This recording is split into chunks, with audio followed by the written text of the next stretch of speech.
আসসালামু আলাইকুম দর্শক, আমি রনক ইবতেসাম আছি সকলের পরিচিত চন্দ্রিমা উদ্যানে। দিনের শুরুতেই একটু সময় বের করে হাঁটা শুধু অভ্যাস নয়, বরং এটি নিজের স্বাস্থ্য ভালো রাখারও যেন একটি গোপন ও সহজ চাবিকাঠি।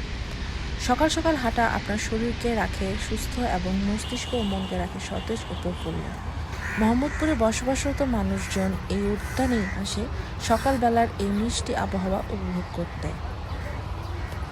হ্যাঁ, প্রত্যেকদিনই আসি। ভালো লাগে। হাঁটলে খুবই ভালো লাগে। শরীরটা ভালো লাগে, মনটা ভালো লাগে। সবচেয়ে বড় কথা মন খুব ফ্রেশ হয়। আপনি যদি না হাঁটেন, তাহলে মন কখনো ফ্রেশ হবে না। আপনি যদি একঘেয়েমি জীবনযাপন করেন অথবা একই রকম আচরণ করেন, এগুলো আসলে monotonous লাইফ। আমার মনে হয় যে একজন মানুষের প্রত্যেকদিন হাঁটা উচিত। হাঁটলে অন্ততপক্ষে আমি বিশ্বাস করি যে একজন মানুষ তার জীবন ফিরে পাবে। শুধু তাই নয়, একটা হারানো মনও ফিরে পেতে পারে। কিন্তু শহরের বড় বড় বিল্ডিং এর মাঝে বেশ অনেক এলাকার শিশু এবং বৃদ্ধদের সে খেলার এবং হাঁটার মাঠটিও যেন খুঁজে পাচ্ছে না পার্ক হিসেবেও। জি, আমি প্রতিদিন হাঁটি। প্রতিদিন হাঁটি। মাঝে, মাঝে জিয়া উদ্যানে যাই। জিয়া উদ্যানটা অনেক দূর হয়ে যায় আমাদের এখান থেকে।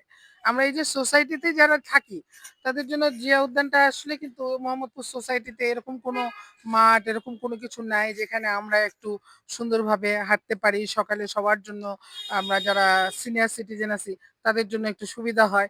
সেটা কিন্তু না। আমাদেরকে যখন মনে হয় যে কোনো পার্কে যেয়ে হাঁটতে হবে, তখন আমাদেরকে যেতে হয় একদম জিয়া উদ্যান।